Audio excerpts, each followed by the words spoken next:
Uma dúvida que a gente tem. Por que é importante a gente fazer o planejamento sucessório numa empresa familiar?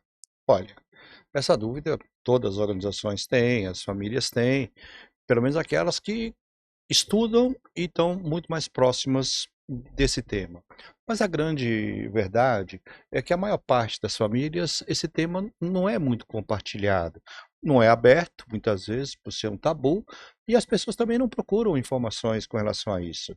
Quando você vai fazer um curso, por exemplo, de negócio, de administração, tem temas que não são tratados nas faculdades. Quer dizer, são tratados de uma maneira muito breve e com uma profundidade muito pequena. Você pega, por exemplo, o tema de empreendedorismo.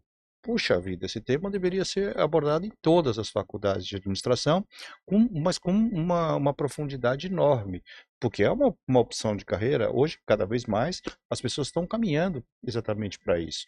Outro é o tema de empresas familiares.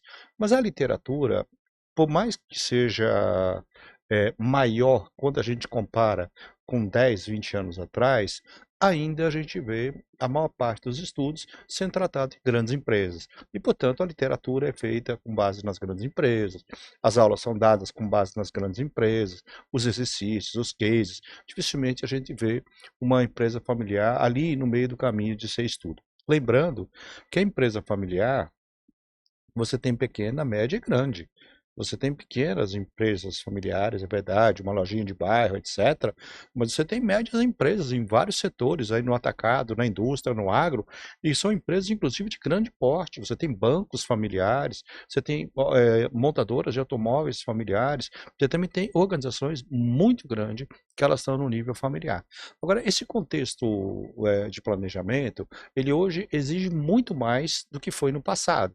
Porque você tem um mercado hoje muito mais competitivo, você tem uma procura por talentos que não se tinha tanto como a gente tem hoje, porque exige cada vez mais pessoas qualificadas para trabalhar nas organizações, você tem uma instabilidade no mercado cada vez maior, você tem temas de diversidade que a gente está discutindo bastante nas organizações, você tem o modelo de negócio que as empresas precisam acertar para ter melhor lucratividade, ao mesmo tempo que ela possua um modelo de gestão que inclua mais as pessoas, porque, veja, a gente está tendo um grande problema, sobretudo nas gerações mais novas, que não conseguem ficar muito tempo nas organizações. Claro que isso não é no DNA da pessoa, é porque muitas vezes a empresa não tem um ambiente que inclua a maior parte das pessoas. E, portanto, a gente não está conseguindo desenvolver esse modelo de negócio. Então, o mercado hoje ele está muito mais competitivo, muito mais desafiador do que foi há muitos anos atrás. Quando você fala de planejamento sucessório, está dentro disso. Quer dizer, você antes tinha que fazer o planejamento sucessório para o mercado que era mais estável e menos competitivo, enfim, você tinha um tipo de preocupação. Hoje você tem, além do planejamento sucessório, você tem todas essas preocupações que eu estou acabando de falar aqui para vocês. Agora, e o mercado, ainda lembrando aquela taxa que eu falei no outro episódio, de 30 a 33% só das organizações têm êxito da primeira para a segunda geração.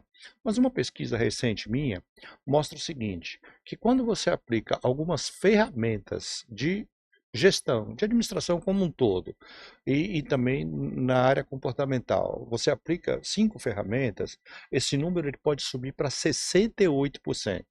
Quando você fala assim, puxa, mano, mas então é possível? Se você tem uma taxa de êxito de 33, aplicando determinadas ferramentas, vai para 68%, então dobra a possibilidade de êxito, dobra, mais do que dobra um pouquinho. Mas quando você olha isso, o 68 em relação aos 33, mas quando você coloca o 68 em relação aos 100%, você vai ver que tem 32% dos casos que não tem êxito, que não tem solução. E, em geral, o problema está no comportamento das pessoas. Então, a gente também deve ficar contente que há a possibilidade de você aumentar o êxito desse tipo de empresa, mas que há 32% dos casos que não terão êxito e o grande problema está na faixa comportamental. Então, o planejamento sucessório, ele é fundamental nas organizações, porque você vai estudar, fazer um estudo longitudinal, quer dizer, a empresa como um todo. Então, você vai, todos aqueles agentes que eu comentei no episódio anterior, você vai trabalhar justamente para dar uma segurança maior de êxito nas organizações e aplicando as ferramentas adequadas. Então, as empresas familiares hoje, elas precisam ter esse plano no campo jurídico, no campo de gestão, no campo de desenvolvimento, no campo de processos, no campo de profissionalização, para que você consiga ter êxito na empresa. Então, não dá para você dissociar, eu só vou mexer num plano sucessório como se eu resolvesse a empresa como um todo. Não é verdade? Por isso que a gente vem falando, e a gente escuta muito isso, que o plano sucessório tem uma relação direta com o modelo de governança da empresa, e tem mesmo. Agora, e aí, na empresa familiar ele é um pouco mais amplo, porque não envolve só um conselho de administração, que está ali quase que em quem tem a propriedade da empresa, mas ele também trabalha no nível de conselho de família, porque quer queira, quer não, a família tem uma interferência grande na organização. No mínimo na cultura da empresa, muitas vezes é baseada na família. Talvez parte das decisões a família já nem tenha mais condição de saber, porque a empresa cresceu muito e ela não acompanha tudo. Mas os grandes valores da empresa, a família faz questão de deixar claro que aquilo deve ser mantido. Ou mesmo mudar o investimento. A família investe numa área, de repente resolve, agora não. Agora nós vamos mudar o investimento e vamos para outro setor. E pode acontecer isso. Então, não dá para você dizer que a família não tem uma interferência. Tem uma interferência muito grande. Mesmo nas mais profissionalizadas e com mais maturidade de gestão, você mudar o investimento, simplesmente você muda, completa a organização que você está trabalhando.